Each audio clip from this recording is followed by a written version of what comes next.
Bom, o pessoal já está gravando, né? Sejam bem-vindos à aula de eletricidade aqui, né? Da turma 957924 de eletrotécnica. Deixa eu já compartilhar a nossa tela, que aí já vai ficar mais dinâmico. Então, pessoal,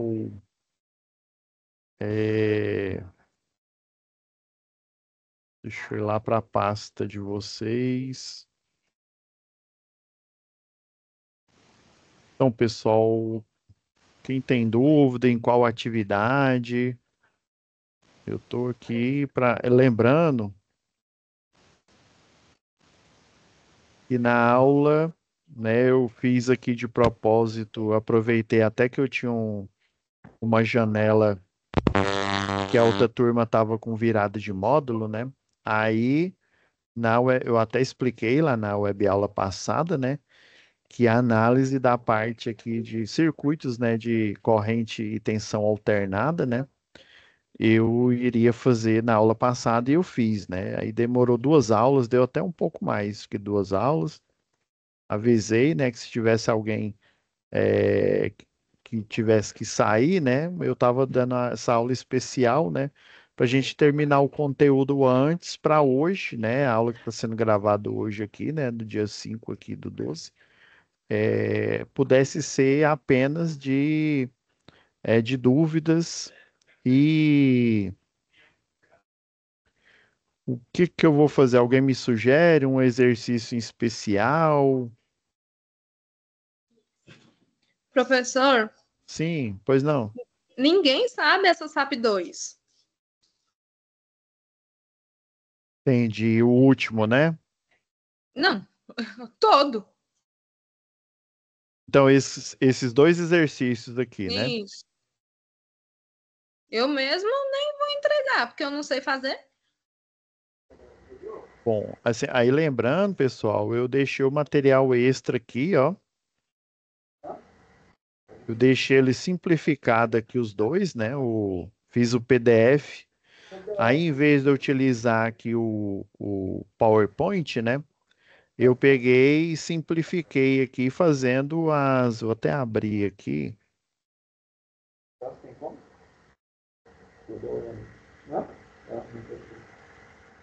Aí eu simplifiquei tanto.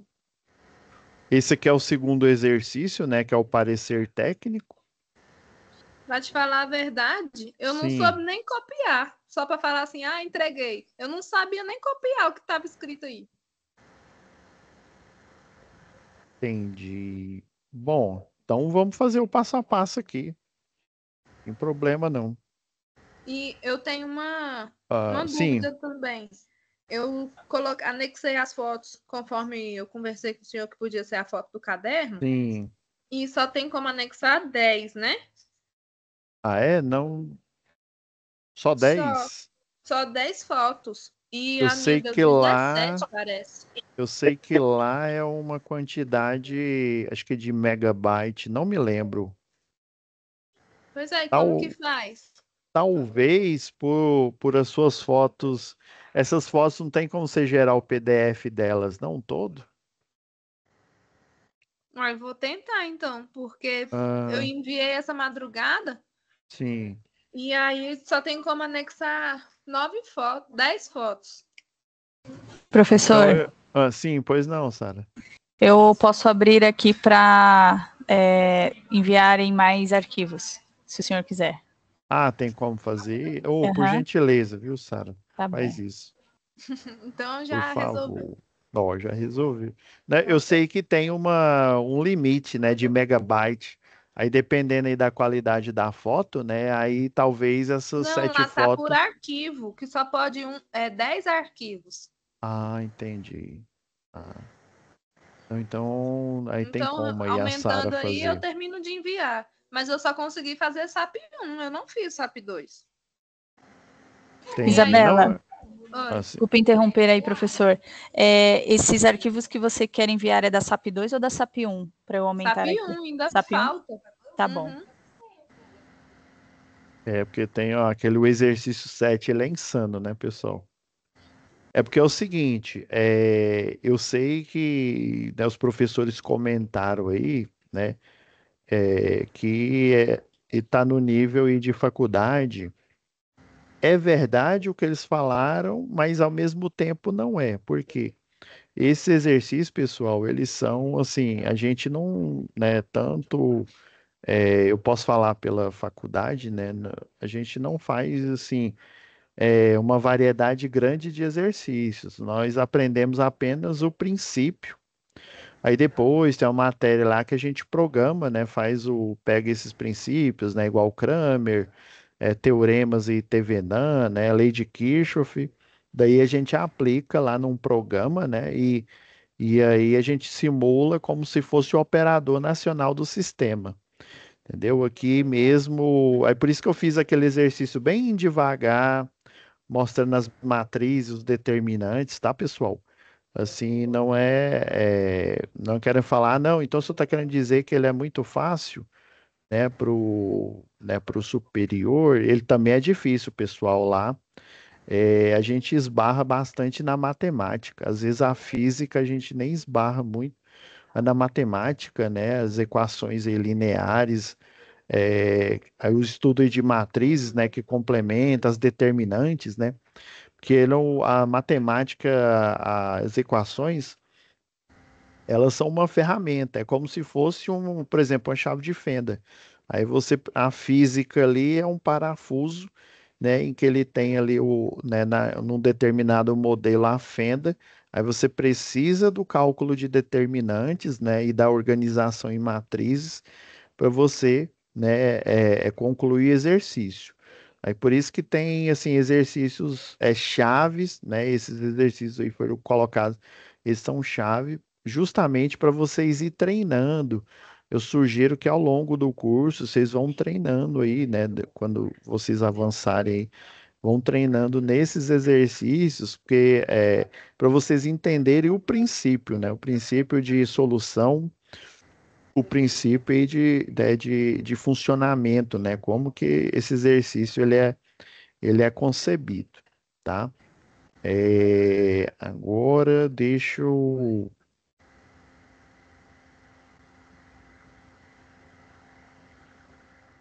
Vamos lá, eu já falei da teoria aqui.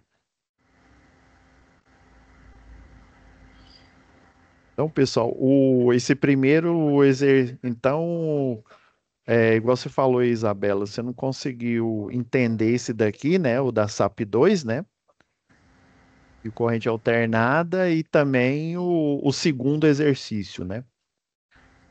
Eu vou até daqui a pouco ali mostrar, porque a análise em si deles, né, qual que é a dificuldade aqui? Porque os circuitos de corrente e tensão alternada, eles, para você fazer a solução, né, os elementos resistivos são até fáceis, né, porque a gente faz igual lá lá no segundo grau, né? Agora as impedâncias, que né, é no caso aqui, né, elas são um pouquinho mais difíceis aqui da gente compreender. Então,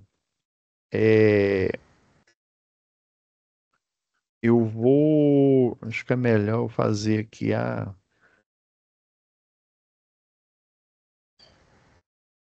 aí dependendo aí eu retiro aqui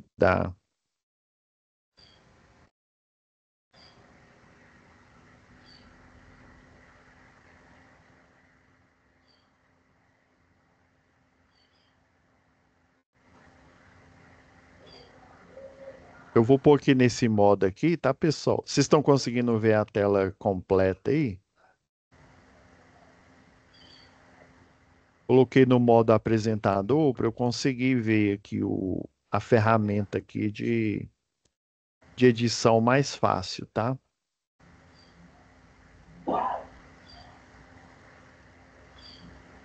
Então, né, o primeiro exercício ele pede para calcular as correntes, né? Eu nomeei ela como corrente 1, corrente 2 e a corrente total, né? Pensando aqui, né, Lembra lá que eu falei em aulas anteriores aqui, né? Você tem uma fonte de tensão, nesse caso é alternada, né? Aí ela tem essa simbologia aqui. Daí, essa fonte alternada, seja lá da tomada lá da sua casa, ou do transformador que fornece energia para sua residência, né? Ou até mesmo lá do gerador lá de Itaipu, por exemplo, né? Que fornece energia para as linhas de transmissão até chegar na sua casa. Então, o funcionamento do circuito, você vai ter em tensão em corrente alternada, o que a gente chama de impedância, né? Que é o Z. O Z ele é composto por parte real, mais ou menos aqui, né? A parte imaginária. Por isso, ele, assim, ele é um pouco difícil porque ele depende de números complexos. Aí lá em números complexos, né, a gente chama de I, né? Mas aí depende, né, da a reatância capacitiva ou reatância indutiva. O que que é essa impedância no sistema elétrico de potência? As resistências, né, que são os equipamentos resistivos, né, basicamente aquecimento, né, churrasqueira elétrica, forno elétrico, na indústria, forno a arco elétrico, né? Então, a resistência é representada por esse tipo de equipamento, a parte real aqui da solução do exercício. E a parte imaginária, que lá nos números, lembra lá que raiz quadrada de -1, né? Aí de um número negativo, você, como não tem uma solução real, né, que é a parte real da solução, ela é chamada de I, uma entidade imaginária, né? Num primeiro momento, né, por exemplo, quando vocês colocam um multímetro aqui, né, lá no multímetro, vocês colocam a ponta desse multímetro aqui e ele vai aparecer o valor da tensão ou o valor da corrente, não aparece, né, por exemplo, uma tensão de, sei lá, 60 mais ou menos, dependendo, né? 60 mais, sei lá, 20.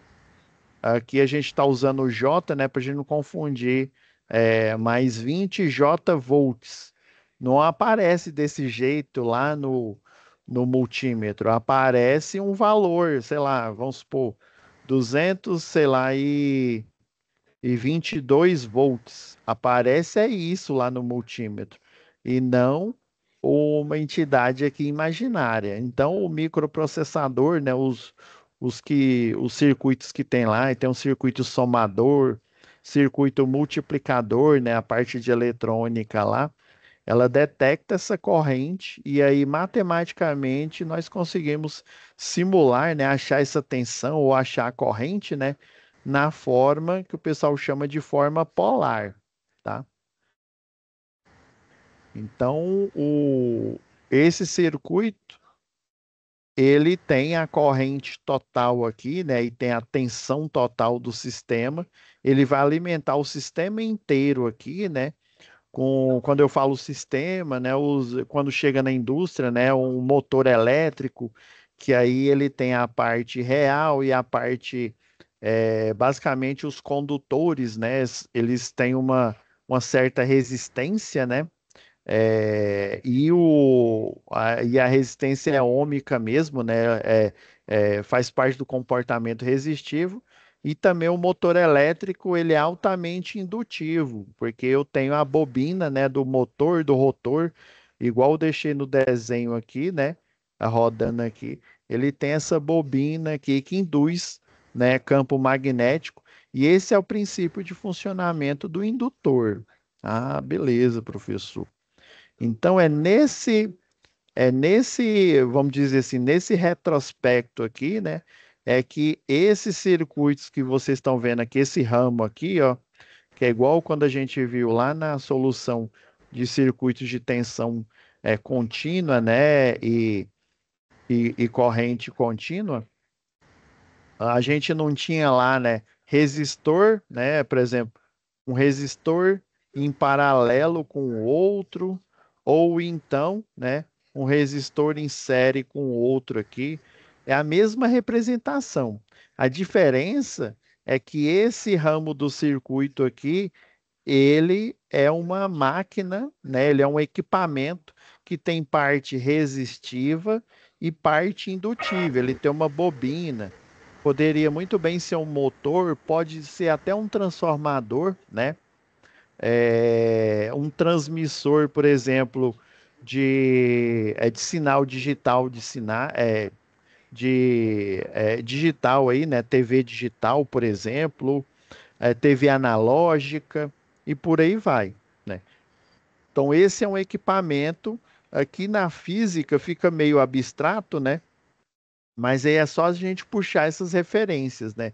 Essa parte resistiva é algo resistivo ali no equipamento, seja dentro do circuito lá, representado por resistência mesmo elétrica, e essa parte indutiva aqui, ó, esse indutor de 100 mili, né, vezes 10 a menos 3 Henry, né, que é a unidade de medida, ou é um conjunto de indutores que tem dentro do equipamento ali, ou é um indutor maior, tipo um reator, ou tipo a bobina de um transformador. Então, ou seja, é um equipamento, né, de um cliente, né, provavelmente do industrial, por ele ter essa natureza. Pode ser de um residencial, representando a parte do motor, né, um motor monofásico de portão, uma bomba de recalque lá da piscina, né, de um poço artesiano.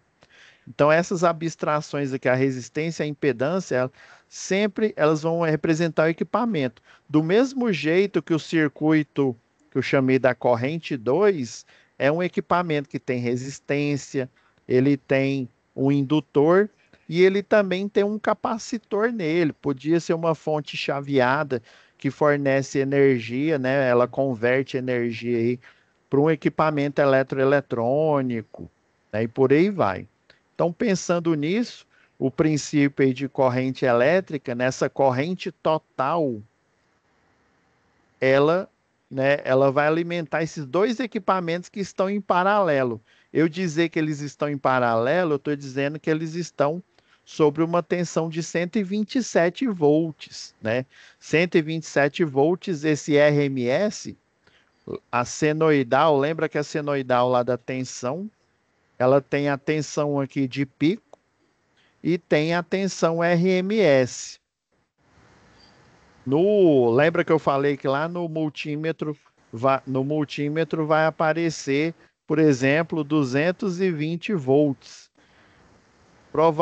Provavelmente não. Se esse multímetro ele não se ele não for um osciloscópio, né, tiver a função de um osciloscópio, de um analisador de energia, esse valor aqui é essa tensão RMS aqui que ele está falando aqui, ó. Então, aparece no equipamento 127 volts e eu tenho uma tensão de pico.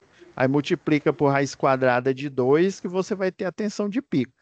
Então, ele está falando da tensão que o equipamento, né, de medição mostra lá. Falando que a frequência é 60 Hz, né? E o ângulo, né, o ângulo dele aqui, né, é 0 graus, ou seja, a onda aqui, a primeira onda aqui, ó, ela está alinhada aqui, ó. Está alinhada com a origem aqui do gráfico, né, de tensão em função do tempo, beleza? Então, pessoal, aí o primeiro passo, né? O que que a gente é como se fosse um programa mesmo, como que nós vamos estruturar a solução. Primeiro, vamos achar as reatâncias, né? E aí lembra que eu falei que até já deixei escrito aqui, que aí fica mais fácil, né? O conceito de reatância, né? Reatância indutiva e de reatância capacitiva, né? Ela tem uma fórmula, né? Já até deixei aqui, ó, 2π vezes a frequência multiplicado pela a indutância, né? A reatância capacitiva é é o inverso, 1 sobre 2π vezes a frequência e vezes a capacitância, né, na unidade Faraday. Professor, assim, na real, o que que representa essa tal de reatância? Resistência eu sei, né, que o próprio nome já diz, né, a unidade medida é ohms, né? Mas assim, é, indutância, a unidade medida é o Henry, né, esse H maiúsculo, o capacitor é o Faraday, assim, e da onde é que brotou esse cálculo dessa resistência? Na verdade, nos fenômenos, né, no laboratório de física, né? Agora eu não me lembro quem direito que fez essa descoberta aí. Eles, para resolver problemas de sistema elétrico de potência, ou seja, para fornecer energia aqui pro mundo inteiro aí, né, através de uma usina hidrelétrica ou uma usina aí de uma fonte alternativa aí, eólica, por exemplo, eu preciso dimensionar os equipamentos, eu preciso dimensionar o condutor, as proteções, né? E eu vou fazer isso, né? Fazendo esse cálculo, achando o cálculo da resistência. Só que eles descobriram, né? Fazendo experimentalmente mesmo, coloca aqui um ohmímetro aqui, ó, no circuito, né?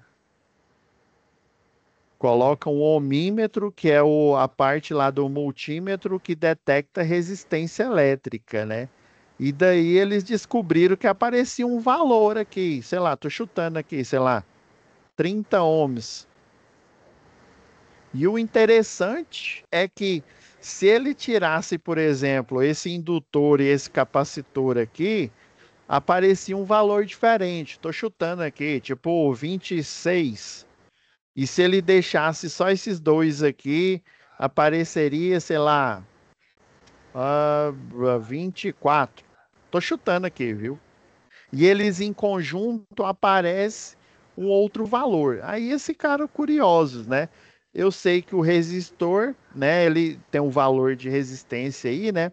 O indutor tem a variação de campo magnético e o capacitor ele faz a variação, né, de tensão, né? Ele carrega, né, uma quantidade de carga de tensão. Então esse cara curioso, ele falou, uai, aparece um valor de uma resistência, então deve haver uma resistência característica do indutor e do capacitor que altera o valor da resistência. Eles concordam que se eles não tivessem resistência elétrica, tanto o indutor quanto o capacitor, esse valor continuaria 30, por exemplo. Eu tiraria o indutor e continuaria 30. Né? Tiraria também o capacitor, uai, continuaria 30 aqui. O valor da resistência elétrica só influiria no resistor, né? Então, eles entenderam que existe uma resistência que representa, né, um circuito que ele pode estar com um indutor sozinho, ou um capacitor sozinho, ou um indutor com capacitor, ou então os três juntos. Ah, e a esse fenômeno eles deram o nome de reatância, né? Descobriram que essa reatância ela depende da frequência da rede. A rede elétrica nossa é 60 Hz, né? E ela depende também da indutância, né? Se for um indutor aí, né? O indutor é um fio, mas na verdade esse fio ele é o quê? É um cabo, né? Ou um fio. Ele é entrelaçado justamente, né? Ele vai se comportar quase como um resistor. A diferença é como ele é entrelaçado aqui, às vezes até unido um com o outro. Ele é unido fisicamente, mas eletricamente ele não tem união. Ele tem, né, uma película protetora ali nele para ele funcionar como indutor. Aí, como ele varia o campo magnético, ele vai criar um campo magnético. Todo fio tem um campo magnético, né? Quando ele é colocado uma diferença de potencial, né?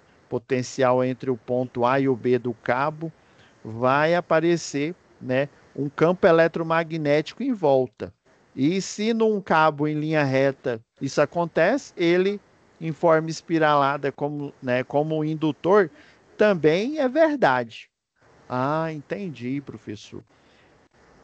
Então quer dizer que altera, né, o valor dessa resistência dependendo da frequência da rede e desse valor de indutância. Do mesmo jeito, eles descobriram que era o inverso, só que depende da capacitância quando eu falo de reatância capacitiva. Entendi da lógica, pessoal, como é que eu vou calcular, né, a impedância, né, da corrente que vai se dividir para o circuito um que tem um resistor e um indutor, e a corrente, né, do 2 aqui que vão se dividir, né, eles vão para o resistor, para o indutor 2 e para o capacitor um, né? Como é que eu acho essa impedância? Né? Você vai achar essa impedância compondo um número, né, semelhante ao número complexo, por isso já coloquei a fórmula aqui, né? A gente tem a resistência mais a reatância indutiva, né, para a corrente 1, né, onde tem o resistor 1 e o indutor 1, e o 2 aqui, né, a impedância, né, quando você falar assim, quando alguém te falar impedância, você já pensa, ó, impedância está relacionado à tensão e corrente alternada, então eu devo ter um indutor, um capacitor, ou um indutor com um resistor, ou um resistor com capacitor. Sempre quando eu falo de impedância, a unidade de medida é ohms, que é resistência, né? Só que depende desse cálculo dessas reatâncias, a indutiva e a capacitiva aqui. Entendi, professor. Então é só compor esse número aqui. Mas primeiro, para eu compor o número da impedância, né, do circuito do primeiro equipamento aqui e do segundo, eu tenho que achar as reatâncias de cada um, né? E vale lembrar, né, que quando eu tenho um indutor e um capacitor aqui, né, um atrasa e o outro adianta. Então eu tenho que fazer essa subtração aqui da parte complexa do número aqui da impedância. Então, fazendo a conta aqui, né, 2π vezes os 60 Hz vezes 10 elevado a menos 3, né, dá 37,68 ohms. Essa é a impedância que representa o equipamento que está, né, que representa o resistor 1 e o indutor 1. Do mesmo jeito, ó, a reatância, né, do indutor 2 aqui, não, a reatância do indutor 2, né, 2π, né, 2 vezes 3,14 aproximadamente, a frequência é de 60 Hz, né, e a reatância, a indutância, desculpa, né, é 80 milihenry. Isso, o do 2 aqui, ó, 80 milihenry. Beleza, agora vamos achar o do capacitor. Vocês estão vendo que primeiro você acha as reatâncias de cada um, né? Já que eu tenho um indutor para o equipamento 1 e eu tenho um indutor 2 para o equipamento 2, né? E o capacitor 1 para o equipamento, né? Que tem a corrente 2 aqui, ó. Então é 1 sobre 2π, quando é capacitância, né? Reatância capacitiva, 1 sobre 2π vezes a frequência, né? Que é 60 Hz, né? 2 vezes 3,14 vezes 60 Hz, vezes 70 microfaraday, né? O micro, ele é igual a 10 elevado a menos 6. O mili, né? É 10 elevado a menos 3. É 1 dividido por 1000 e o outro é 1 dividido, o micro, né? 1 milhão. Aí deu 37,91 ohms, né? Indo para o próximo passo, né? Já até tinha deixado desenhado aí da aula anterior, né? A gente agora, nós temos condições, né? De achar impedância tanto para o equipamento representado pelo R1 e o L1, né?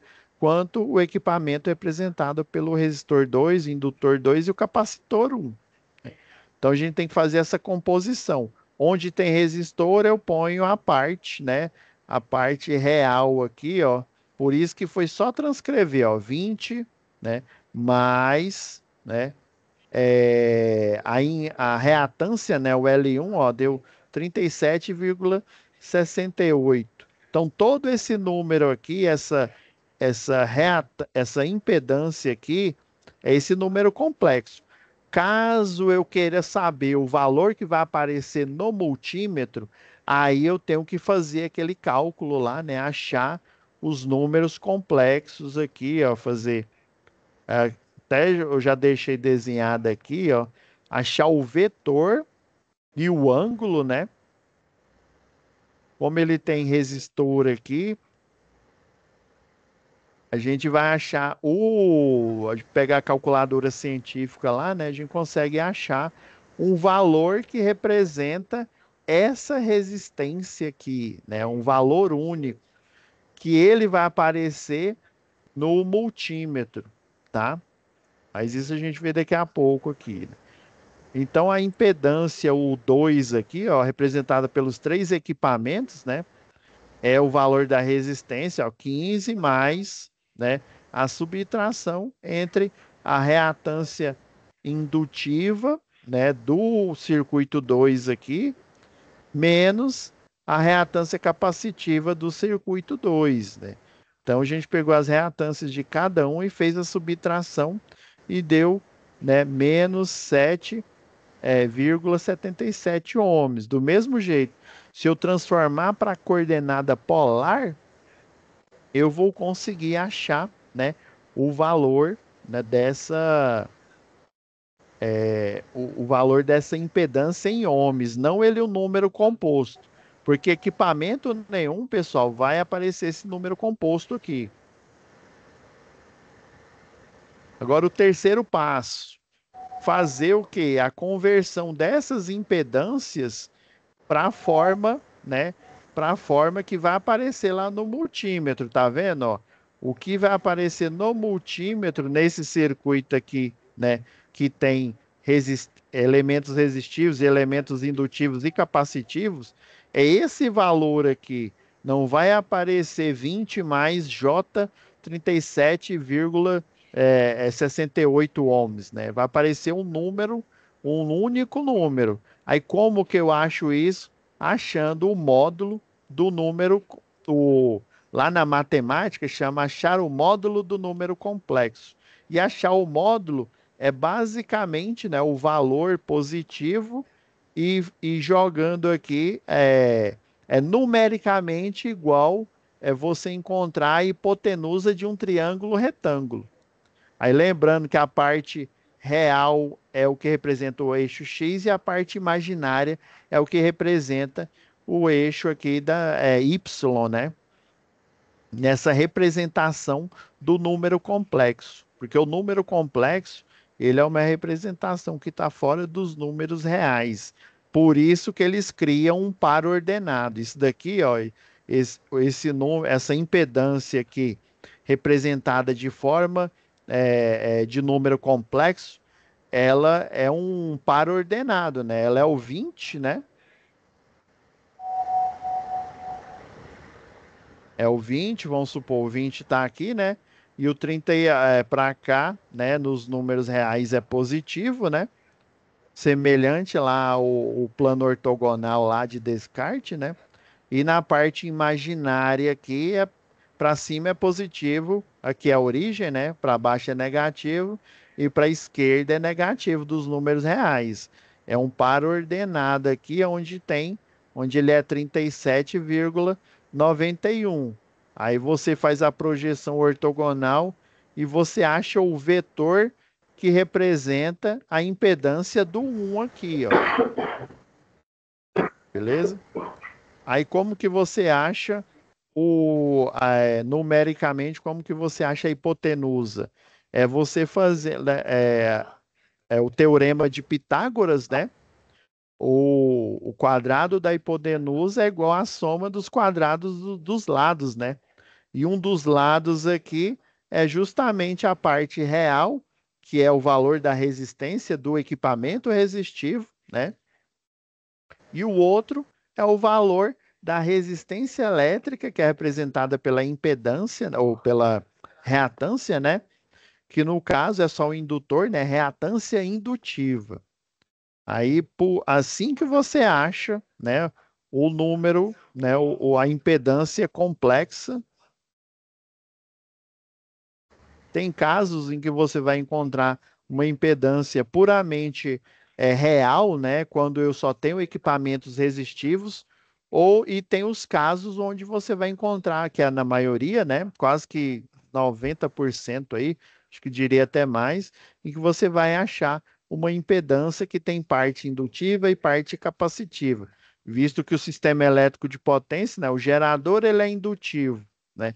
Os cabos, eles funcionam a longo prazo, eles têm, a gente vai ver mais lá para frente, eles funcionam como, ora ele funciona como indutor e dependendo da distância, eles funcionam como um capacitor, tá? Beleza, então fazendo aqui, né, jogando o Pitágoras aqui, ó, só lembrando aqui, ó, aqui, ó, parte imaginária, né? Aí lembra ali o quadrado da hipotenusa é igual à soma dos quadrados dos catetos. Aí, ó, para você representar a impedância propriamente dito, não o quadrado dela, né? Você vai ter que o quadrado ele é representado quando você inverte aqui, né? Ele é representado como uma raiz quadrada. Por isso que a fórmula, né, foi desenhada desse jeito aqui, né? Então, ó, raiz quadrada de 20 ao quadrado mais 37,68 ao quadrado deu 42,65. Então, esse é o valor que vai aparecer lá no multímetro, e não esse valor complexo aqui. Esse valor complexo, nós conseguimos achar ele porque, graças aos físicos, né, que entenderam, que em laboratório descobriram essas fórmulas aqui para chegar ao valor real, né? No começo foi dedução, né? Utilizando um multímetro, ele viu o valor e daí ele foi fazendo experimento, fazendo os cálculos lá, e ele chegou a essa fórmula final que dava certinho, né? Inclusive com a teoria dos números complexos. Do mesmo jeito, ó, a, aí deu, né? 42,65 ohms, um ângulo de 62,04 graus. Então, essa impedância aqui, né, A1, que é representada pelo resistor 1 e pelo indutor 1, ela está a 62 graus à frente, né, do, da fonte de tensão, que está a 0 graus. Essa é a referência que a gente colocaria no gráfico polar lá. Mas não, essa não foi a pergunta, não. E do mesmo jeito, a impedância da segunda corrente aqui, né? Aí você vai utilizar. Aí lembra que, assim, vocês estão percebendo que grande parte aqui é matemática, né? O difícil é a gente enxergar esse. Eu sei que é difícil, pessoal, enxergar esses símbolos aqui e esses símbolos a gente entender que ele é um equipamento. Porque a gente aprendeu lá no segundo grau que resistor é resistor, existe, né, um resistorzinho dentro de um equipamento elétrico, né? Mas ele é muito mais que só um dispositivo que compõe um equipamento elétrico. Ele representa um equipamento, um chuveiro, por exemplo, um ferro de passar, né? Então, todos esses símbolos aqui, ele tem uma representação, ele tem uma lógica dentro do circuito elétrico. Às vezes a gente está fazendo mecanicamente esses cálculos aqui, né? Eu só chego a pensar nisso, né? Quando eu faço hoje em dia é automático. Eu só chego a pensar nisso na hora que eu estou ministrando aula, ou na hora que eu estou fazendo um estudo, né? Até um projeto mesmo é necessário a gente ter essa visão, né? Que ele não é simplesmente uma equação, ele é um equipamento aqui e que eu tenho aplicado determinadas fórmulas para encontrar. Do mesmo jeito, a tangente, né?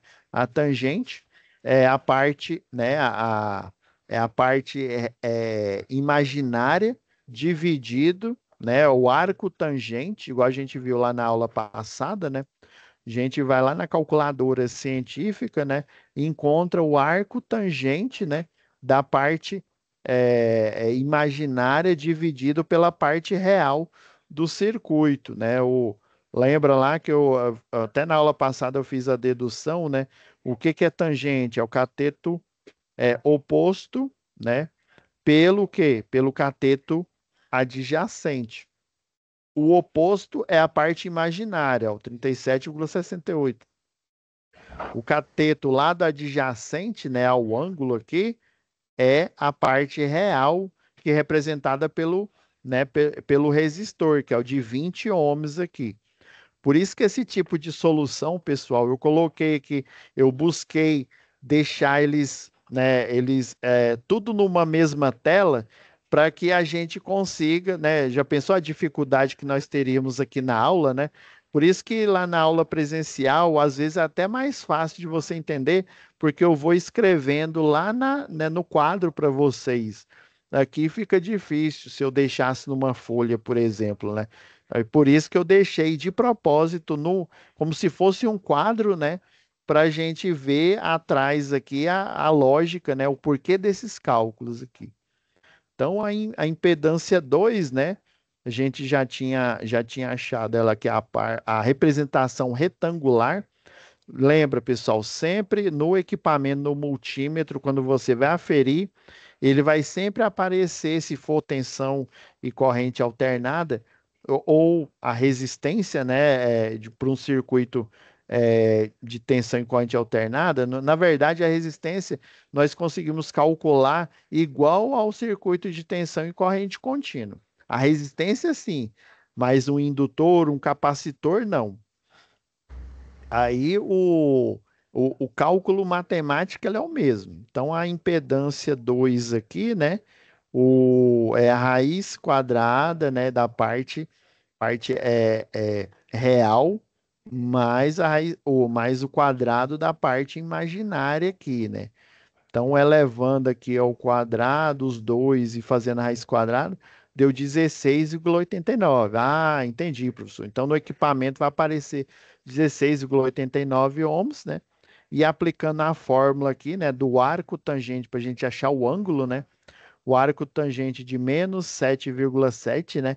Que é a parte imaginária, né? Dividido pela parte real, o 15 aqui, deu um ângulo de menos 27,38 graus. Então, quer dizer que a impedância 2 aqui, né?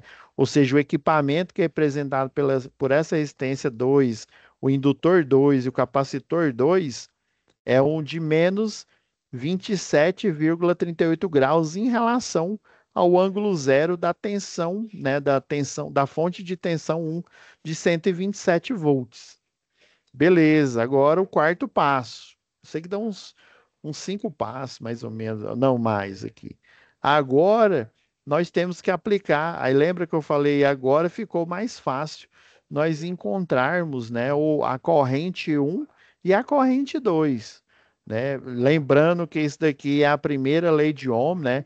Resistência é igual a tensão dividido pela corrente. Eu isolo a corrente. Lembra que eu fiz até a revisão lá que o professor do presencial deve ter falado, né? Eu acredito. Acho que foi o professor Pedro, né? Sempre lá quando a gente dava aula nos cursinhos, né? A gente sempre ensinava, dava essa dica, né? Eu quero saber a corrente elétrica, é só até no livro tá desenhado um dedo lá, né? Você tampa a corrente aqui, aí você põe igual. A tensão está em cima da resistência, então quer dizer que é tensão dividido pela resistência. Ó, aqui é a fórmula. É a mesma, né? A primeira lei de Ohm, lembrando que isso aqui é a primeira lei de Ohm, só que é aplicada a circuitos de tensão, né? E corrente alternada. E vocês estão vendo que tem a impedância aqui, a impedância do primeiro circuito aqui, do primeiro equipamento, né? E a tensão, né? Que é a mesma, né? Eles estão em paralelo. É como, né? Se esses equipamentos aqui estivessem ligados numa mesma. Vamos supor que eu tenho um ponto de força lá, ó, com duas tomadas aqui, ó. Duas tomadas aqui, o padrão lá brasileiro, né? Ó, ficou horrível o meu desenho. É como se eu tivesse colocado esse primeiro equipamento nessa tomada aqui e o segundo equipamento nessa outra tomada aqui. Basicamente é isso. né? Simplificando. Aí, para você fazer a divisão de coordenadas polares, a parte, né, que aparece no equipamento, que é o valor da tensão e da impedância, eu faço a divisão normal, né, 127 dividido por 42,68, né? E a parte de ângulo eu faço a subtração, né? Então é ângulo, né, de 0 graus menos 62 graus aqui. Nem coloquei o 0,4 aqui, fiz a aproximação aqui. Do mesmo jeito, né? A corrente 2, não, é 127 dividido o volts, né, por 16,88, que vai dar 7,53 amperes, com o ângulo, né, a angulação que foi formada aqui, né, aí é 0 graus menos, né, é o 0 graus menos o da fórmula, né, menos o 27, que é o número, né, é o número negativo, 0,2 graus. Então, menos com menos dá mais, então ele vai dar positivo. Ah, então quer dizer que essa corrente aqui que se formou, professor, em relação à impedância aqui, ó, vamos pegar o referencial zero aqui. Em relação à fonte, ela se deslocou menos 62 graus. Já a impedância 1, que é a dela aqui, ó, se deslocou mais 62,04 graus. Por isso que existe essa representação, né, que é a representação polar, que aí você vai colocar, né, aqui a fonte de tensão, né, o V1, o V1 que na verdade ele não estaria aqui, né, ele estaria aqui, ó, zero, né? O V1 estaria aqui, a impedância 1, ó, estaria, né? Vamos pôr aqui, ó, 62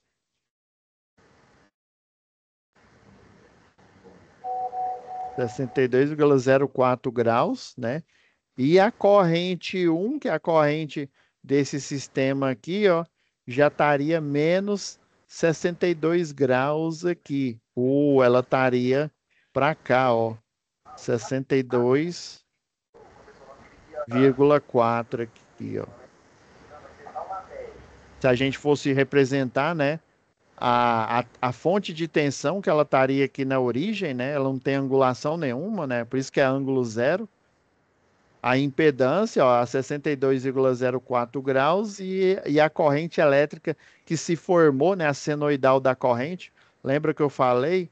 Vai aparecer a senoidal da tensão, né, que é essa daqui, ó, o RMS 127 volts, né?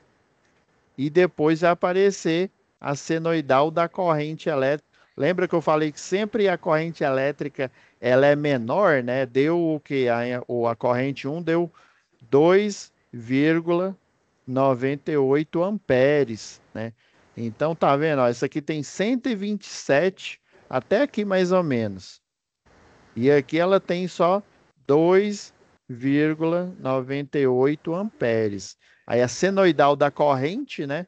E se o circuito for... Aí nesse caso aqui, como ele tem uma angulação, ele não vai estar, ó, lá no osciloscópio, essa daqui é a fonte de tensão, a da corrente, ó, deixa eu ver aqui, vai dar 90 graus, né? Aqui mais ou menos dá 90 graus. Então, 62,4 graus, ó, a senoidal da corrente, se você for enxergar lá no osciloscópio, ela vai estar mais ou menos aqui, ó, a 62 graus, né? Que é o ângulo aqui dele. E aí Ah, não, na verdade estaria para trás aqui, né? Que é menos 62 graus, desculpa. Ela estaria aqui, ó. A origem fica aqui, ó.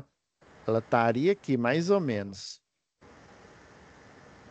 Então, aí por isso que na hora que você liga o osciloscópio lá, né, parece um monte de onda senoidal. Tô dando a hora aí, vocês vão me avisando, pessoal, que eu não tô olhando aqui no... Já tá finalizando aqui, mas como eu não tenho aula agora, eu só vou ter no último horário, eu vou estendendo aqui, tá?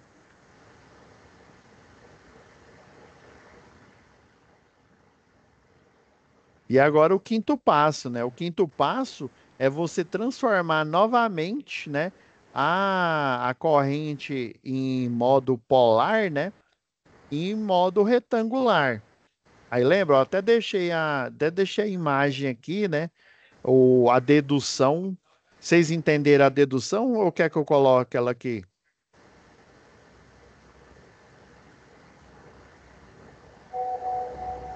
Vocês querem que eu coloque a dedução aqui, pessoal? Me fala aí, me ajuda aí.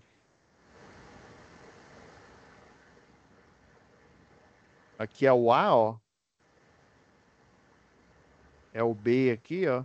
A gente vai ter que o quê? Transformar ela em polar, né? A corrente um e a corrente 2 em retangular. Daí você, na hora dá para você deduzir, né? Porque como no estudo de circuitos, a gente tem um nó A aqui, a corrente total, ela vai se dividir em corrente um, né? E corrente 2. Quando chega no nó B aqui, vai acontecer a mesma coisa. Por isso que eu já coloquei aqui, ó, corrente total é a corrente um do equipamento um para o equipamento 2. Então a gente tem a dedução, dá para a gente achar direto na calculadora científica, né? A dedução aqui é porque para eu encontrar o vetor A aqui que fica junto com a parte real, né? Foi até bom deixar essa foto maior aqui, ó. Eu tenho que fazer algumas manipulações, né? Então, aí no caso aqui, eu já deu a dica aqui, ó, cosseno de um ângulo, né? Ele é o quê? Né? No caso do φ aqui, né? O cosseno é o cateto adjacente, né? Aqui, ó, pela hipotenusa. É isso mesmo. Cateto adjacente pela hipotenusa. Por isso, né? Ó, adjacente.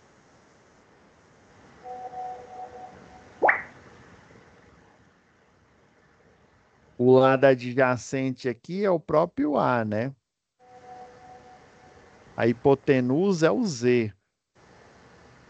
Aí por isso que para achar o A aqui, ó, vou fazer só essa primeira dedução aqui. Se vocês quiserem, eu continuo aqui. Aí ficaria Z, né? O número complexo aqui. Passa para o outro lado aqui, ó, multiplicado pelo cosseno de φ aqui, ó, no ângulo. Por isso que está o 1 aqui, ó. O cosseno dele aqui, ó, menos 62,04 graus, né? Multiplicado pelo valor da corrente que vai aparecer lá no multímetro. Para eu achar o A aqui, a representação do A, que é o quê? Lembra que eu falei? É o par ordenado, né? É o par ordenado do A com o B. O A, que é a parte real, né? A parte resistiva, com o B, que é a parte ou indutiva ou capacitiva. No caso aqui é só indutiva, né? Do elemento aqui, ó. Então a dedução é essa. Aí do mesmo jeito, o B, né, para achar a parte imaginária, né? Aí vai ser seno, né? Seno de φ é cateto oposto, lado oposto ao ângulo pela hipotenusa. Quem que é o cateto oposto aqui, ó? Se fizer uma projeção aqui, ó, o B estaria aqui, ó. O número B, né? O número imaginário B aqui, ó. Ele está desse lado. É o cateto oposto ao ângulo aqui. E a hipotenusa, né? É o próprio número complexo, né? Que no caso aqui seria o Z1, né? Aí fica B, né? Gente, eu só fiz a substituição aqui para a gente saber quem que é quem, né? Aí vai ficar, para a gente isolar o B, né? Z1 igual a cosseno, vezes, né, o cosseno do ângulo aqui da corrente 1 aqui, ó. Então, ó, o módulo é 2,98 vezes o seno do mesmo ângulo aqui, para a gente achar a parte imaginária. Aí agora sim, ó. parte real 1,39 menos, né, que já deu negativo aqui, né, o seno aqui, aí menos 2,62. Então, de maneira nenhuma essa corrente ia aparecer nessa fórmula retangular. Mas por que, professor? Por que que eu preciso fazer isso nesse último passo? Porque lembra a lei de Kirchhoff que eu acabei de falar, que é a lei de Kirchhoff das tensões, né? A tensão, a corrente total, né? É a soma das duas correntes de cada circuito que está em paralelo. Então, como eu vou fazer a soma, quando eu estou lidando com coordenadas polares, né? A soma de vetores aí, eu teria que usar a lei dos cossenos, que aí seria muito mais difícil, né? Para eu não fazer isso, lei dos cossenos, né? Aí tem a lei dos senos também. Eu vou fazer o quê? Eu vou retornar o par ordenado para fazer essa soma. Professor, não poderia simplesmente somar 2,98 mais 7,53? Poderia, só que ia dar um valor errado, né? Eu só consigo fazer essa soma, né, de dois valores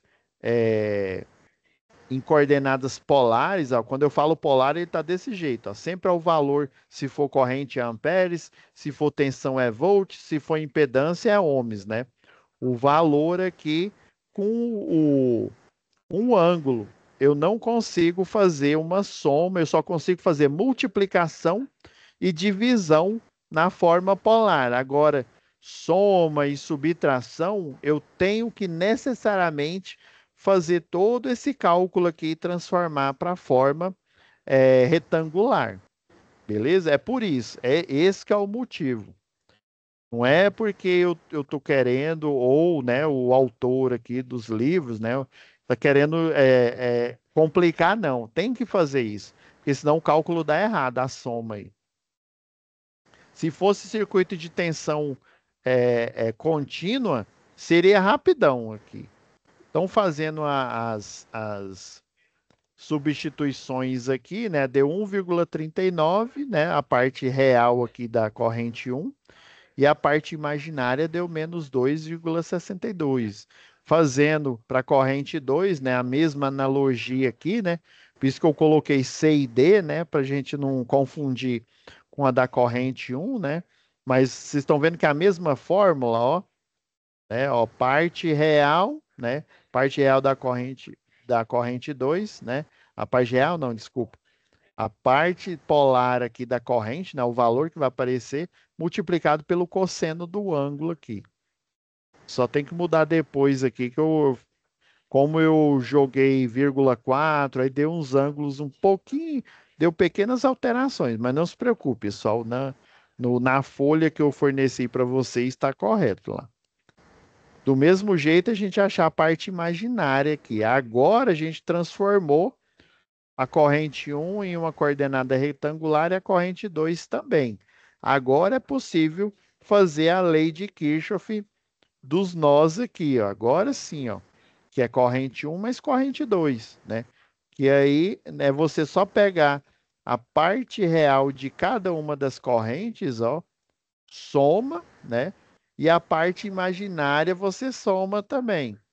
Só que a soma, né, igual que ficou, né, 1,39, né, a parte real, né, da corrente 1, com a parte real da corrente 2 aqui da coordenada polar, ou da coordenada retangular, né? É que deu 8,05. Aí a parte imaginária da corrente 1, que é 3,49, né? Mais, só que ela, viu que ela é negativa, né? Então, 3,45 mais, ela é negativa, né? Menos 2,62. Então, no final, vai dar o quê? Vai dar uma subtração, né? É uma soma, mas como o número é negativo, né? Vai dar uma subtração. Então, a corrente total representada por coordenadas retangulares, né? Deu uma corrente composta, né, por parte real de 8,05 mais J, né, a representação complexa, 0,83. Mas, de novo, né, professor, não, isso não vai aparecer no multímetro. Por isso que tem um sétimo passo. A gente fazer a conversão, né, que é transformar, né, o número retangular, né, no número polar, né, que aí a gente vai ter a representação de um valor único da corrente. E lembrando aqui, ó, é o módulo, né, é o módulo que é aplicando o teorema de Pitágoras, né? Raiz quadrada, né? Da parte real ao quadrado mais a parte imaginária ao quadrado, né? Tudo isso deu 8,09 amperes e o arco tangente, né? Da parte imaginária dividido pela parte real, né? Fazendo aquela dedução lá. Então, a corrente total deu uma corrente de 8,09. Se a gente usar só um multímetro amperes, né, vai aparecer só esse valor. Agora, se usarmos um osciloscópio e ter umas regulagens que a gente pode fazer, nós certamente encontraremos esse ângulo aqui de 5,88 graus. E a gente poderia desenhar tudo no mesmo gráfico. Beleza? Deixa eu ver. Não, gente, tá 8:05. Nós temos ainda tem o segundo exercício. Esclareci mais um pouco aí. Vocês têm que repetir nesse exercício, tá, pessoal? Beleza? Agora o segundo exercício, que é esse aqui, ó. Deixa eu ver, manter. Agora é esse aqui, ó, pessoal. Lembrando, vocês ainda estão vendo minha tela ainda aí, né?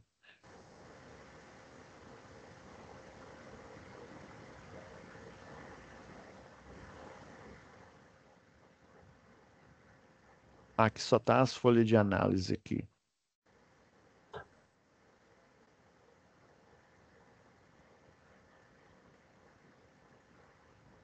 Lembrando que é o 2 aqui, ó. O primeiro foi esse aqui que a gente acabou de analisar aqui, né?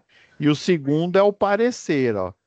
Na verdade ele é bem simples. Ele pede para você fazer o cálculo de potência, já te preparando para a matéria, né? Para o C de eficiência energética, que a gente vai precisar desses cálculos aqui dessa segunda atividade lá em eficiência energética, para correção de fator de potência. Por isso que na aula passada eu fiz aquela introdução, mostrando os desenhos aí, né? Então agora é essa daqui que a gente está fazendo, tá?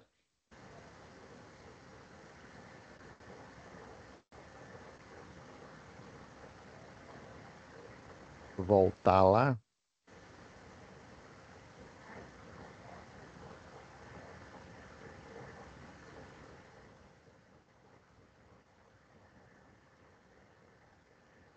Então, o primeiro lá, acho que é a letra A que mostra lá, né? Calcular a potência reativa e aparente, né? Além do fator de potência. Lembra que eu expliquei na aula passada o que que é o fator de potência, né? O gerador, até deixei já o desenho rodando aqui, né? O gerador aqui, o que vai fornecer energia para a indústria, para sua casa, né? Para o comércio, ele ele tem uma interação com o campo eletromagnético, com o eletroímã. Aí essa interação com o campo eletromagnético, ela além de fornecer o potencial elétrico, e aí vai fornecer aqui, vou pôr aqui a caneta aqui, né? Vai fornecer o potencial elétrico para eu ligar um motor aqui, ó, lá nos livros lá de física. Você encontrar um desenho parecido com esse aqui, assim, ó. Às vezes é só uma bolinha, aí põe um M maiúsculo, que é para dizer que é o motor elétrico, né? Então, eu só vou conseguir dar potencial elétrico para esse motor ser energizado se eu energizar os elétrons livres que estão no alumínio, né? Que na linha de transmissão é alumínio com alma de aço, né? Ou o cobre que está lá nos terminais lá do quadro de comando lá do motor. Eu só consigo gerar energia para ele só fazendo isso. Aí como que eu faço isso, né? Aí lembra que na aula passada eu falei que tem lá na queda d'água um eletroímã, né? Esse eletroímã, ele é energizado. Esse eletroímã, na verdade, ele é energizado por um motor de corrente contínua lá no gerador. Aí ele consegue girar pelo mesmo princípio, né, da queda d'água. Aí ele vai gerar um campo magnético muito forte. Esse campo magnético ele vai começar a aparecer aqui nos polos lá do gerador de energia.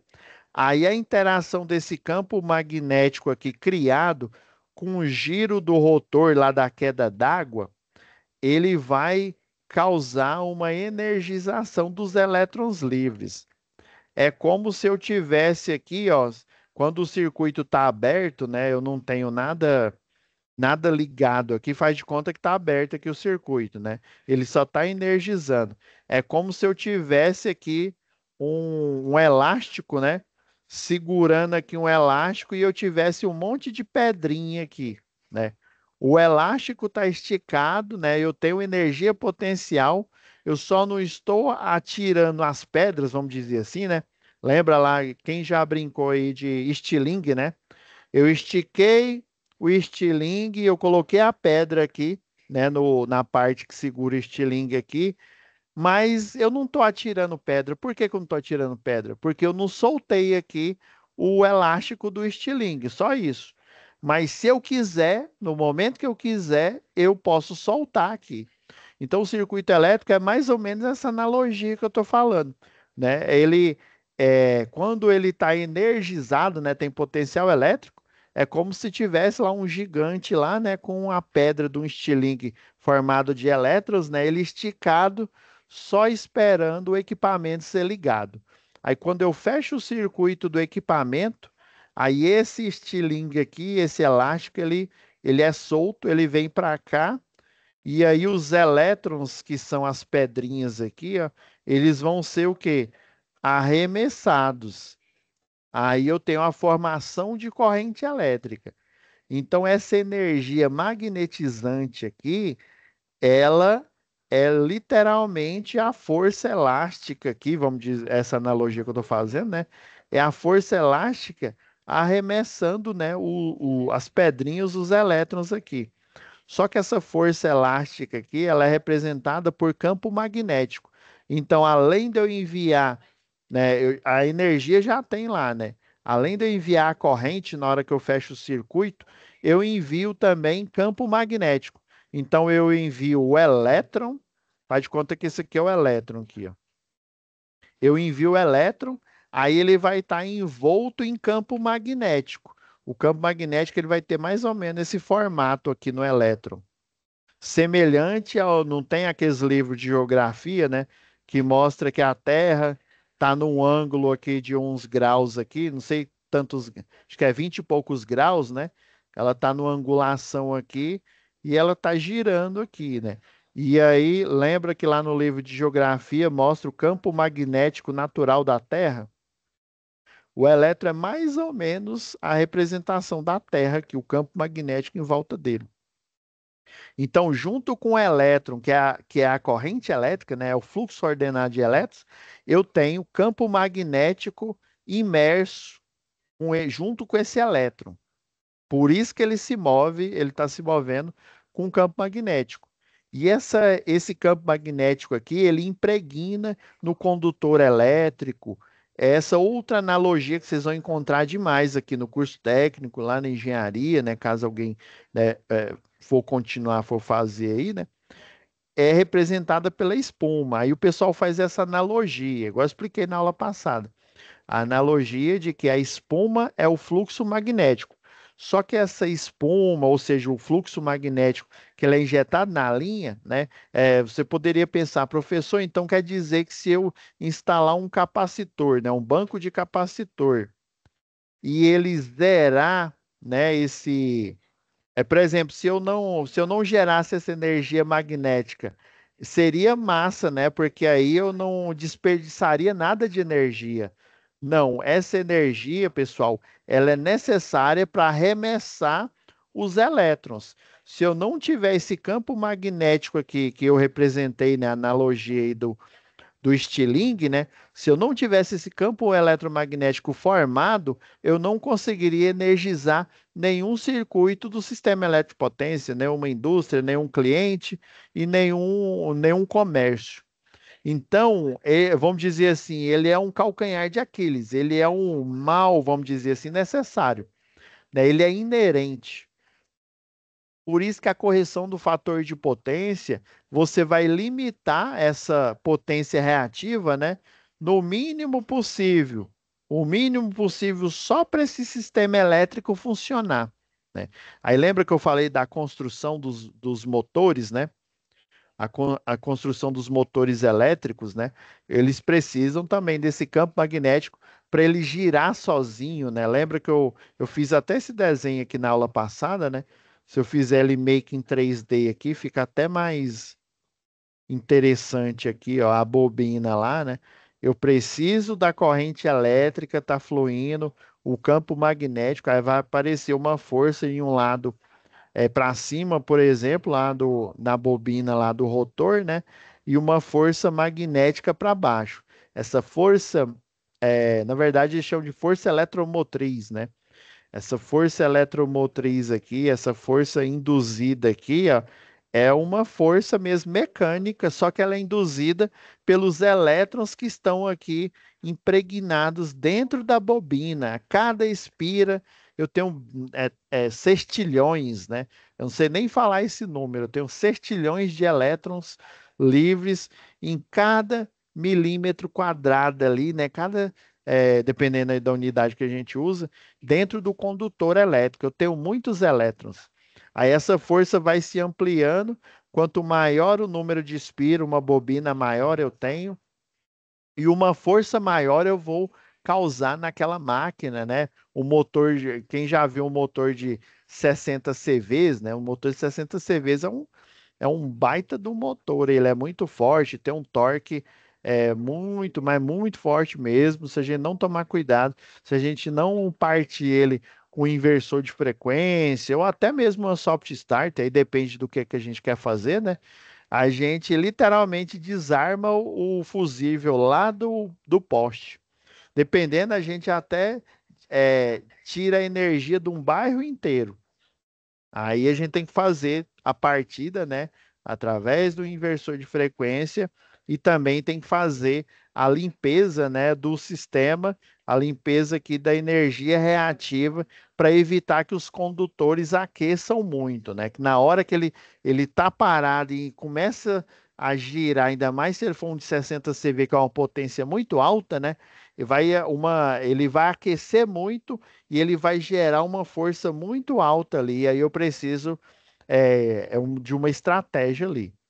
Mas enfim, vocês entenderam essa analogia aqui? Eu preciso corrigir esse fator de potência lá no equipamento, né? Nesse motor de 7,5 CV aqui, ó. O fator de potência dele é 0,72.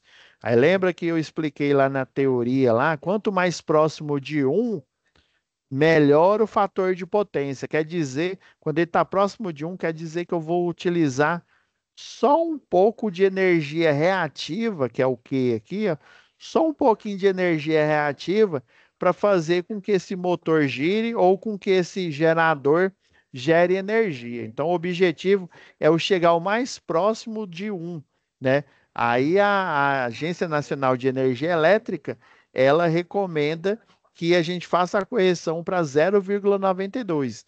Então, esse exercício aqui é justamente para mostrar que ele tem pouca eficiência, esse motor de 7,5 CV, com o fator de potência dele original, o que vem na placa. Pessoal, existem motores com fator de potência maior que esse? Existe. Só que é mais caro, né? Um VEG, por exemplo, né? Então, o primeiro passo, a gente fazer a conversão, lembra que eu falei? É só multiplicar o valor em cavalo-vapor, né? O valor em cavalo-vapor né? 1 cavalo-vapor representa 736 watts. Segundo passo, o ângulo do fator de potência, né? O fator de potência ele é numericamente igual ao cosseno do ângulo. Aí lembra que o cosseno é o quê? Cateto adjacente, ou seja, O lado do triângulo retângulo aqui, ao lado é o menor lado, né? Os catetos opostos e adjacentes são os menores lados do triângulo retângulo. O maior lado é a hipotenusa, né? Então aqui é o cateto oposto, cateto adjacente e a hipotenusa, que é o maior lado. Então é cateto adjacente dividido pela hipotenusa, né? Ah, entendi. Só que para, né, como ele já deu o fator de potência, né, é isso que eu queria mostrar para vocês, né? Aí você vai lá na calculadora, lá coloca arco tangente, né? Lembra que eu cliquei lá, é tangente a -1, né? Aí deu o quê? Um ângulo de 43,94 graus, né? Segundo passo, né? O terceiro, desculpa, determinar a potência aparente, né? Lembra que até ficou o desenho aqui da aula anterior, ó. Potência aparente é a hipotenusa, potência que realiza trabalho, que é o que o equipamento usa, né? É aqui, ó, fica no cateto adjacente aqui, né? E o que fica no cateto oposto é a potência reativa. Fator de potência não é numericamente igual o cálculo do cosseno, né? Cosseno não é cateto adjacente, né? O P dividido pela hipotenusa. Por isso que eu deduzi essa fórmula aqui, né? Lembra lá, ó, cateto é cosseno, né? Cateto adjacente, que é o P, dividido pela hipotenusa, o que é o S aqui, ó. Isolando a potência, né, aparente, ou seja, a potência total do sistema, né, o que realiza trabalho, mais o que é consumido, gerando campo eletromagnético para ele transportar os elétrons, né? Então, ó, fazendo aqui o algebrismo aqui, ó, isola o S, né, a potência aparente, aí fica P dividido pelo cosseno do ângulo φ, né, que na verdade é o que? É o fator de potência, é o FP, ó, por isso que está aqui, ó, eu coloquei desse jeito. Aí 5.520, que é a potência ativa, né? Sempre no equipamento vai estar o valor da potência ativa lá registrado, em watts. Lembra quando é potência aparente, né? A gente muda a unidade de medida. Lembra que a fórmula, eu acho que eu até comentei isso com vocês. A fórmula não é potência igual a tensão multiplicado pela corrente? Potência não é watts, a unidade de medida é watt. Tensão é volt e corrente é ampere. Aí, para não confundir, qual que é a potência que realiza trabalho? É aqui em watts, da fórmula mesmo. E da que não realiza trabalho, a total, como watts eu já estou usando, por isso que eles utilizam essa unidade de medida composta pela unidade de medida da tensão e pela unidade de medida da corrente, que é volt-ampere. Não tem, ó, eu confundi isso demais, todo aluno confunde, seja do curso técnico, curso de engenharia, quando o pessoal já vê, né, não é volts, né, não é volts não, é volt-ampere, que é a potência total do sistema, a potência que faz o equipamento girar, mas a potência que gera o campo eletromagnético para os elétrons, né, correrem no circuito. Aí o segundo, o quarto passo e final, né? A gente deduzir. Aí lembra, aqui é aparente, aqui é ativa e aqui é reativa, né? Para a gente isolar o que aqui, ó, né? Ele ele utilizou aqui, ó, a lei dos senos aqui, ó, né? O que que é o seno desse ângulo aqui, ó? Só, ó, já eu deixei aqui da aula anterior aqui, ó, a potência aparente reativa, desculpa, né? O seno do ângulo lá, potência reativa, dividido pela potência aparente. Isolando, né, a potência que a gente quer achar, que é a reativa, que é o quê, ó? Passa para o outro lado aqui, aí fica Q, né, que a potência reativa é igual a seno multiplicado pela potência aparente que eu acabei de achar, né? Aí então deu 7.666 aproximadamente, multiplicado pelo seno de 43,94 graus, que deu uma potência reativa, né? Volt-ampere. Aí lembra que eu falei agora há pouco, né? para a gente não confundir, né, para o eletrotécnico, para o engenheiro não confundir, por isso que eles criaram essa regra. A fórmula, né, lembrando que potência é em watt, tensão é em volt, corrente é em amperes. Se a gente está chamando a potência aparente, a gente está chamando de volt-ampere, e a potência que realiza esse trabalho em watts, né, acabou as letras, né? E agora, o que que eu faço? Só para diferenciar, eles chamam de volt-ampere, né? O quê, né? Volt-ampere da fórmula, né? Aí põe um R aqui, reativo. Tem até livro que coloca um VAR minúsculo, VAR, assim, ó. Aí, por essa unidade de medida, você sabe que é potência é, reativa, ou seja, essa potência que foi consumida para gerar o campo eletromagnético lá no gerador, mas no caso aqui, como é o motor, né? Lá para fazer o motor a girar, né? Para criar aquele campo eletromagnético, para fazer as forças de oposição para ele começar a girar sozinho, né? Eu precisei consumir, né? 5.319 watts, né? Mas para não confundir, a gente coloca a unidade de medida volt-ampere reativo. Pera aí, professor, mas que absurdo, hein? Nossa senhora, véio, eu para consumir 5.520, eu gastei 5.319, gastei quase a mesma quantidade de potência, né? É como se, por exemplo, para para eu conseguir uma laranja, né? Eu teria que trocar essa uma laranja por duas laranjas, né? Não vou dar uma de programa lá do Chaves, né? Ah, não, me dá uma laranja, não, você tem que me dar algo em troca. Aí o que que é que eu tenho que te dar em troca? Toma aí uma laranja e 90% dela aqui, quase como se eu tivesse trocando uma laranja por duas, né? Então eu tô o quê? Eu tô consumindo potência demais, né? O Aí esse sistema ele está aquecendo muito, esse motor ele está superaquecido, então eu tenho que, né? Eu tenho que diminuir esse fluxo de campo magnético. Aí por isso que a letra B, né? A segunda parte do exercício é agora aqui eu fiz a conclusão, né? É agora você fazendo o quê? Corrigindo o fator de potência. E aí ele coloca um valor bem expressivo, ó. Em vez de eu considerar ele 0,72, né, que é o original aqui, ó, eu vou colocar um capacitor, mas aí nesse caso aqui a gente nem fala de capacitor aqui não. Mas entenda que nesse motor, né, nesse motor elétrico aqui, ó, foi colocado um banco de capacitor aqui. Esse banco de capacitor tem capacitâncias em série, dependendo aí do valor que a gente quer chegar, né? Tem capacitâncias em paralelo também. Aí esse arranjo aqui de capacitor chama de banco de capacitor.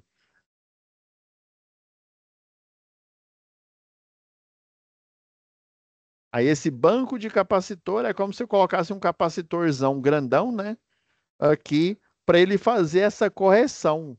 Ele pegar essa energia que seria impregnada no barramento, no circuito, aí ele consome, aí ele pega essa energia magnetizante, depois que o elétron realiza trabalho, ele literalmente, ele acumula essa energia entre as suas placas, e aí o sistema de aterramento, ó, depois ele vai ser o quê? Essa energia magnetizante vai ser injetada no sistema de aterramento, fazendo com que o motor não sobreaqueça e que ele aumente o desempenho dele. Então, é basicamente o exercício que a gente fez, né? Você vai repetir, só que quando chegar no segundo passo, em vez de você fazer né, o arco, o arco cosseno aí para achar o ângulo, né, de 0,72, vai ser o de 0,95, que deu 18,19 graus. Lembra que eu falei que a Agência Nacional de Energia Elétrica, ela permite você pode ir para 0,92, que dá 23 graus e pouco. Aqui deu menor o ângulo, ou seja, ele diminuiu expressivamente a espuma, vamos dizer, fazendo a analogia da cerveja, né? Ele diminuiu expressivamente a espuma. Quer dizer que a potência aparente aqui, ó, ela vai estar muito próxima da potência ativa e vai estar consumindo o mínimo possível, né? Não vai estar consumindo quase, você viu que para ele gerar 5.500 e tanto lá, 5.500 e alguma coisa, ele teve que consumir, né? Para gerar 5.500 e tanto, ele teve que consumir 5.300 e tanto de potência, né? Ou seja, praticamente o mesmo tanto para gerar. Fazendo novamente aqui, né? A gente já tinha deduzido aqui, né? Achando a potência ativa aqui pela fórmula, né? Aparente, desculpa, né? Deu, né? A ativa continua sendo a mesma, né? De 5.520 watts, né? Aí deu o quê? 5.810, né? Volt-ampere, ou seja, aumentou muito pouco aqui, ao passo que o outro dobrou, né? Quase que dobrou aqui, né? Então, essa correção colocar esse capacitor lá, esse banco de capacitor em paralelo para drenar essa energia magnetizante, injetar ela no sistema de aterramento, ou seja, para ela dissipar na Terra, foi um bom negócio. Fez até o quê? Consumir menos energia para ele, uma potência menor, né? Para ele gerar o mesmo fluxo de campo magnético para ele fazer com que o motor girasse, né? Esse motor de 7,5 CV, né? Então, voltando ao quarto passo aí, achar a energia reativa. Tá vendo, ó? Vamos lá para o último o slide aqui, ó. Então, mas pera aí, eu consumi muito menos aqui, ó. Só consumi 1.813 watts, né? Aí lembrando que a gente utiliza essa unidade de medida diferenciada para a gente entender quem que é a potência reativa, que é o quê? Quem que é a potência aparente, né? Que seria a potência total, e quem que é a potência ativa que realiza trabalho nesse motor de 7,5 cavalo vapor aí, né? Então, vocês estão vendo que ela diminuiu drasticamente o consumo, né? Ele continuou consumindo os mesmos, né? 5.520, né? E, e a potência reativa foi o mínimo possível. É igual eu falei na aula passada e alguns alunos estavam presentes, né? Eu diminuí, né? Como se eu diminuísse a quantidade de espuma, né? Na hora que você fosse o garçom lá fosse pegar o chopp para você, né? Ele abre a serpentina bem devagarzinho para diminuir a quantidade de espuma, porque no final das contas você vai pagar, né? Não só o chopp, mas a espuma que você que não para gente, né? Para quem está consumindo não tem valor, né? Quem me ouve falando assim acha até que eu tomo cerveja. Então, aí a gente volta, deixa eu até sair aqui do. Aí eu faço as considerações aí, pessoal. Eu só saí aqui dos slides.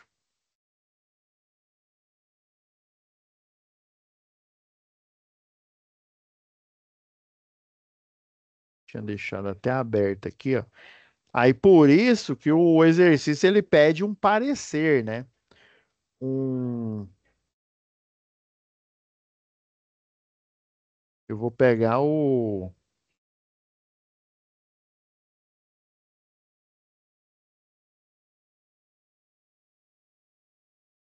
Eu tinha acabado de abrir ele aqui e fechei. Ah, esse aqui.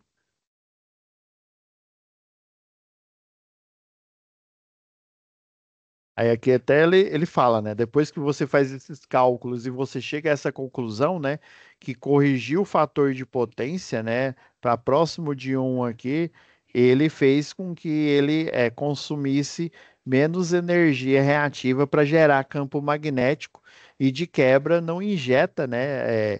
Ele não injeta esse campo magnético no sistema elétrico, porque aí, além dele aquecer o próprio equipamento, quem está interligado no sistema elétrico, que são o quê?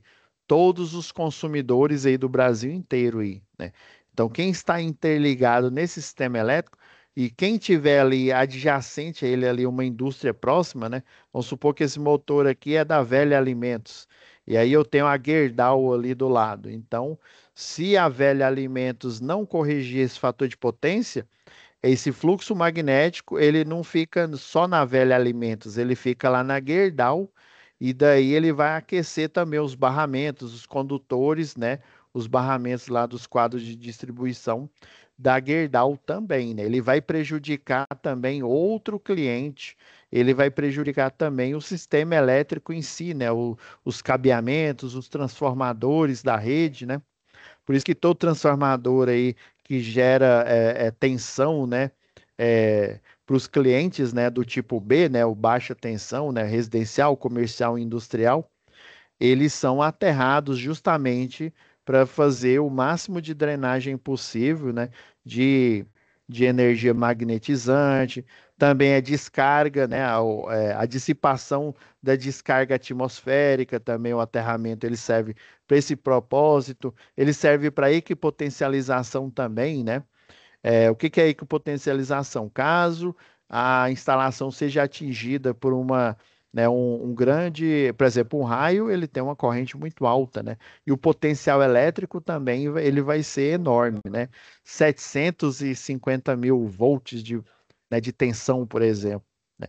Aí esse alto nível de tensão, se tiver aterrado o equipamento, mesmo com esses 750 mil volts de tensão, se tudo tiver equalizado, se tudo tiver equipotencializado, não vai haver diferença de potencial. Ou seja, o que vai provocar a eletrocução de uma pessoa ou a queima de um equipamento não é o potencial elétrico em si, mas a diferença do potencial elétrico entre, né, a descarga de 750 mil volts que eu falei aí, né, que eu dei o exemplo, e o solo ali que é 0 volts, né? Essa DDP vai causar uma corrente de curto-circuito, aí queima equipamento e eletrocuta as pessoas ali que estiverem, né, próximo a esse circuito ou que estiverem fazendo manutenção ou montagem, por exemplo. Então, é esse parecer aqui apontando os pontos negativos, né, da empresa possuir equipamentos com baixo fator de potência, né? Eu até coloquei na análise aqui, né? Ele é ineficiente de forma energética aqui, né? Ele sobrecarrega o sistema, sobrecarrega com potencial elétrico. Esse fluxo magnético ele aquece, né, o equipamento. Mas principalmente, ó, que nenhuma indústria quer, ó, é esse o item 3 que eu coloquei aqui, ó, multas e penalidades. Vocês vão até na aula passada eu falei, né, sobre quando eu estava falando dessa atividade, né? Eu falei que existe o cliente industrial, ele tem o contrato dele, né, ele não é igual a gente que paga o que nós consumimos, né? Se eu consumir 2.000, sei lá, 200 quilowatt-hora, né, eu vou pagar aqueles 2.200 quilowatt-horas, por exemplo, né, mais a tarifa, né, a tarifa de iluminação pública, e se tiver bandeira vermelha ou bandeira amarela, né? Já o industrial, não. O industrial, ele paga um pacote. Por quê? Porque ele tem um transformador próprio, transformador de 500 ou até vários, né? 3 transformadores de 500 kilovolt ampere aí, né? Então, esses, esses equipamentos aí, né? Por eu ter esse aporte de transformador, né? Só para uma única unidade consumidora, isso requer uma atenção maior aí da concessionária. Daí eu tenho, né? Eu como, né, o dono da indústria lá, eu tenho que fazer, né, um contrato de demanda depois do projeto aprovado fechando um pacote, né? Esse contrato de demanda, a porcentagem, lembra que eu falei na aula passada? E eficiência energética, nós vamos ver isso mais a fundo. Então, ele fecha esse pacote, aí até eu lembro que eu falei R$ 10.000, então quer dizer que faça chuva, faça sol, né? Se eu corrigir o fator de potência e se eu não ultrapassar essa demanda que eu firmei, né, durante 12 meses, né? Eu só vou pagar os R$ 10.000 todo mês. Professor, e se eu não ligar nenhuma máquina, se eu não fizer nada? R$ 10.000 no final do mês. Então é um pacote que você já paga um preço fixo.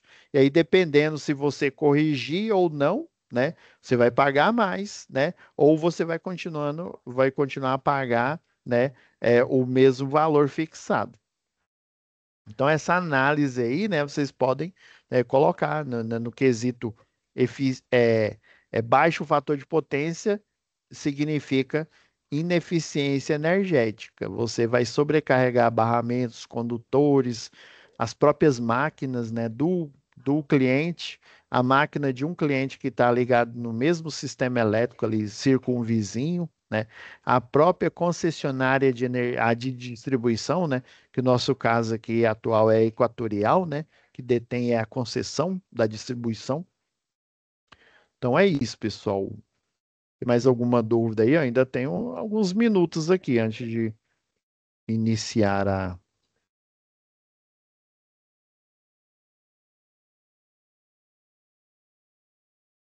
Como é que tá aí, pessoal?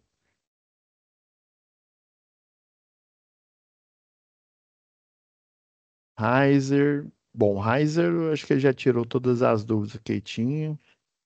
Professor, Sim, Isabela, pois não. e sobre o fórum também? É só ler aquilo lá e. Fórum, peraí, deixa eu lembrar aqui que era mesmo.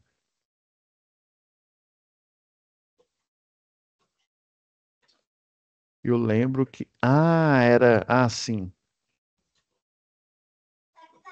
Fórum. Ah, isso mesmo aqui. Não, lembra que eu mostrei, até eu coloquei a simulação, mas eu disse para vocês que a simulação não ia, né, uma simulação dessa não ia ser cobrada agora, não, só lá em instalações elétricas industriais, né? É você falar eu dei aqui uma ideia, um norte aqui para vocês analisarem. O fórum de discussão, basicamente, deixa eu ver, acho que ele já está aberto aqui.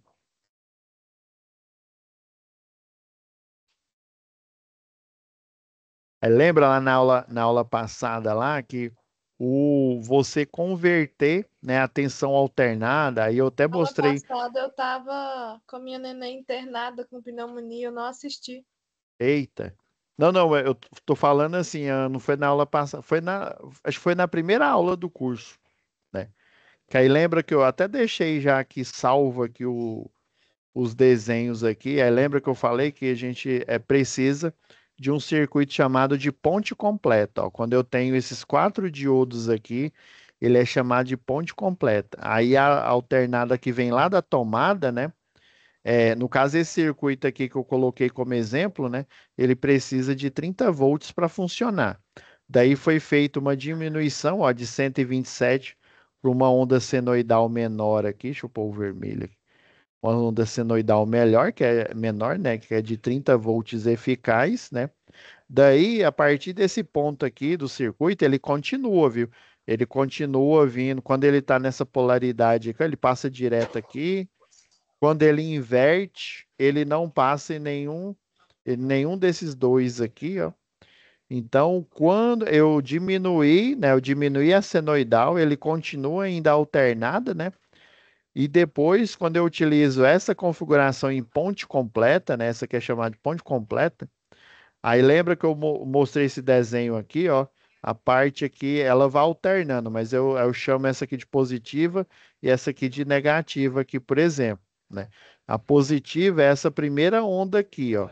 A negativa é essa segunda onda aqui, ó, que ela justamente está invertida, ó. Aí aqui, ó, nesse ponto, ó, deixa eu ver onde que tá saindo a alimentação aqui, ó.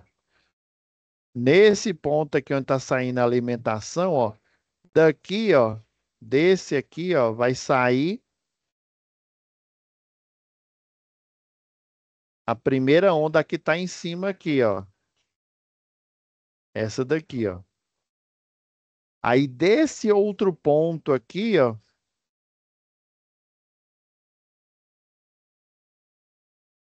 desse outro aqui, ó, sai a onda negativa, que é essa verde aqui, ó.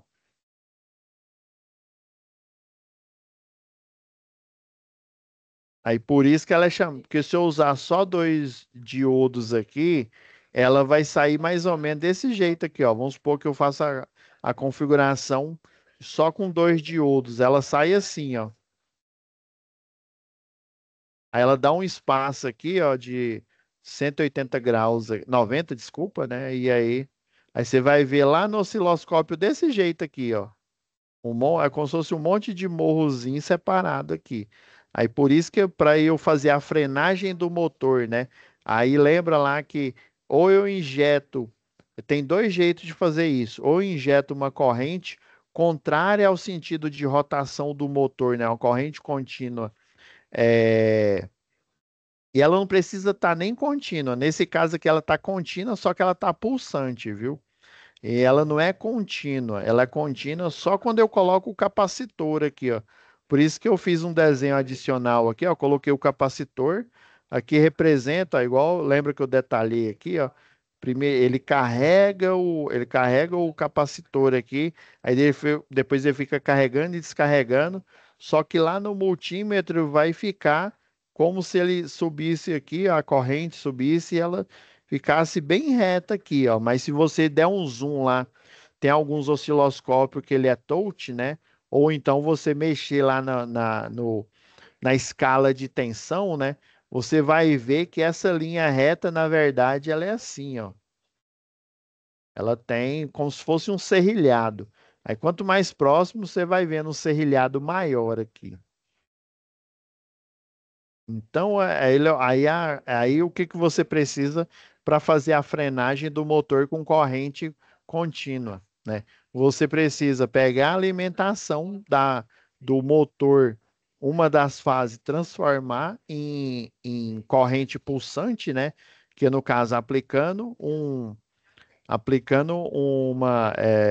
uma retificação, né? A retificação é aplicar esses diodos aqui, né? O diodo, né, nessa configuração em ponte completa.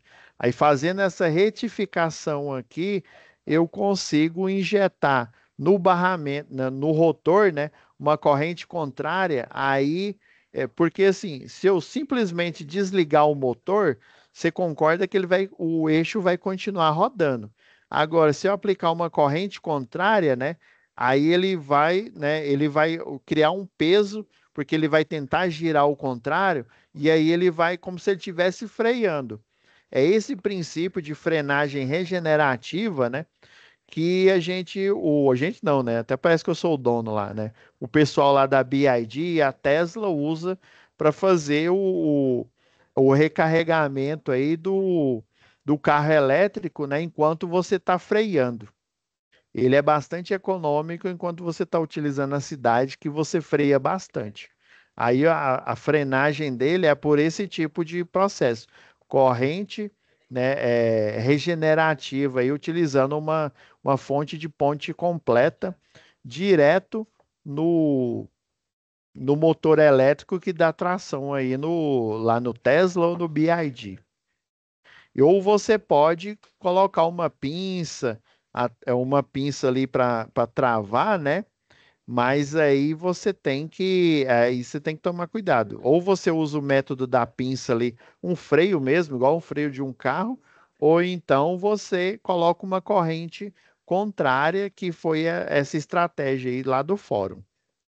Aí você explicar a vantagem e a desvantagem, né? Como é que é? Ó, diante do exposto, informe qual a importância do circuito retificador, né, em ponte, aí no caso é o ponte completa, né, e também qual o tipo de circuito, né, já deu spoiler aí, né, o ponte completa que deve ser utilizado. Daí eu ainda dei uma dica, né, por isso que eu coloquei diferente aqui, ó, uma dica para vocês, depois que eu dei a aula, aquela primeira aula, né, para vocês entenderem, eu até coloquei o desenho que eu utilizei na época, lá na nossa primeira aula lá de eletricidade. Então é isso, pessoal. Mais alguma dúvida aí? Porque falta quase que 10 minutos aqui para já tenho outra aula. Eu Mas só assim, tenho uma certeza. hum, Tô ferrado. mas que isso aí? Não, não. Sim. É o seguinte, Professor, sim, Flávio, pois não? é, uma pergunta para poder fazer. O semestre que vem vai ser tão difícil quanto esse? Mas, assim, a boa notícia é que essa base aqui, assim, não, vamos dizer assim, a boa notícia é que semestre, né, a próxima módulo, né, a gente já vai começar a próxima, o C, né? Ela vai ser bem mais fácil do que essa aqui. Essa UC aqui foi a mais difícil do módulo básico, né?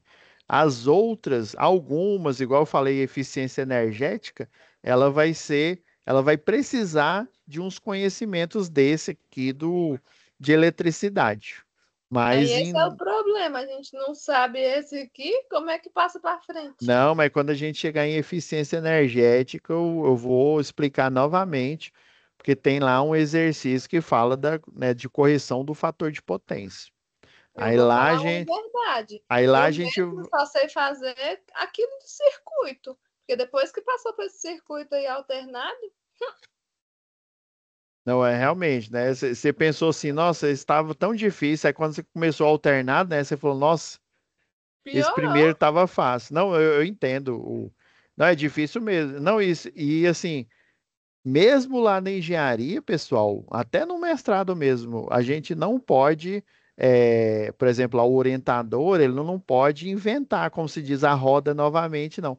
Colocar coisa difícil, não. A gente aprende só o básico para depois a gente aplicar. Tem um programa lá que chama E, MATLAB, né? Laboratório de Matriz. Aí esse básico vai ser utilizado para todas para a gente modelar o sistema, que é tudo automático, né? e como que funciona a recuperação? Então, aqui, rapidamente aqui. Essa recuperação paralela aqui, pessoal, é só um tempo a mais, né? Que até o dia 9/12, mas eu vou considerar, eu sei da dificuldade de vocês, né?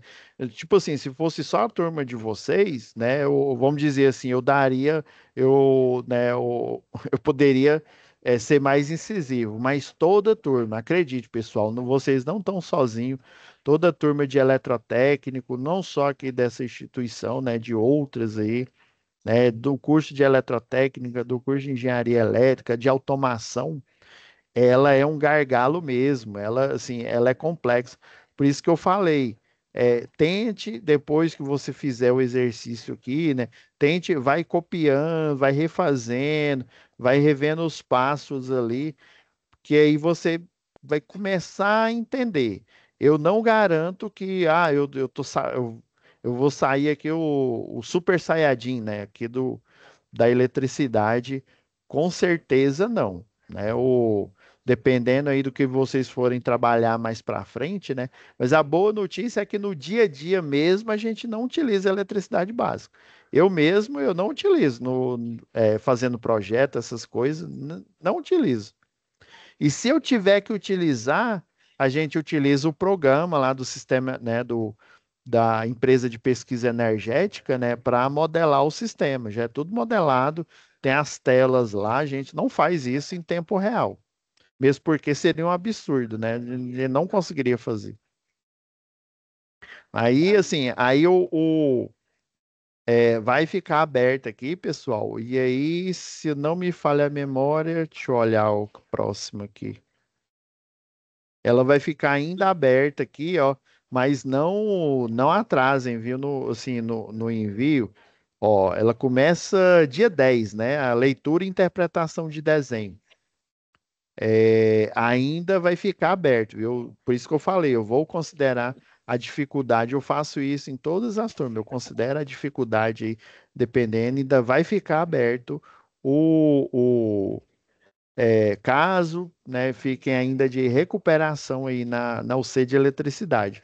Mas tentem fazer o máximo possível antes da gente começar leitura e interpretação de desenho, tá bom? Mas é lógico que quando iniciar aqui ainda vai ficar aberto para vocês lá, tá? Eu fiz as atividades lá, professor, eu fiz no caderno e eu copiei e colei lá na Uhum. SAP lá, entendeu? Você Nas teve folhas. dificuldade lá, igual a Isabela falou, que ela colocou, acho que foi página por página, né? E Eu daí ficou coloquei página por limitado. página. Mas a Sara aumentou a quantidade, já até enviei o restante. Ah, já? Não, então fechou, beleza. Eu Eu fiz não sei desse se eu não jeito, eu vou dar colei conta de página por enviar essa página. dois aí, não. Vamos, não tenta aí, pega o material extra aqui lá na pasta, né? Dá uma olhada, dá uma lida nele, vai refazendo ali os passos, porque realmente essa mudança de coordenada polar para coordenada retangular, ela é difícil mesmo, mas até a gente entender que para multiplicar, né, aí com coordenada polar, multiplicar e dividir, a gente consegue fazer na mão ali. Mas para somar ou subtrair, aí tem que transformar o polar em retangular. Eu Isso aí mandei lá, deu uma diferença de umas vírgulas lá e tal, mas olha lá. Qualquer coisa que eu coloco um parecer lá para nós. Não, vou ver lá direitinho. Pessoal, mais alguma pergunta? É que falta. Já estou, como se diz, quase em cima aqui da outra aula Não, aqui. professor, pode desligar, tô tranquilo. Então, Beleza? beleza. Né? Obrigada. Então, não se preocupe. Eu sei que vocês estão muito preocupados, né? Isso demonstra, né? Demonstra que vou. Imagina, não estou preocupado, não, eu vou pôr qualquer coisa lá, né? Vocês estão preocupados realmente em entender, né? Mas esse é um sinal de que, Não, é porque a gente né? queria aprender, não só Então, copiar. não, tudo bem. Mas assim, tem coisa que, igual aquelas conversões ali de seno para seno, cosseno ali, não é do dia para a noite, né? Igual, né, muitos falaram aí, acho que até você, né? Ah, não, professor, já faz uns 8 anos que eu terminei o segundo grau ali. Até você fazer o retorno de Jedi, até você revisar aquele material, né? Relembrar, eu não É chato. entendo, né? Então Beleza? tá, boa noite. Boa Tá, boa noite, noite fiquem para com Deus, vocês todos. pessoal. O importante é vocês entenderem, começar a entender a dinâmica dos circuitos elétricos aí. Vou parar aqui a gravação, pessoal, deixar renderizando.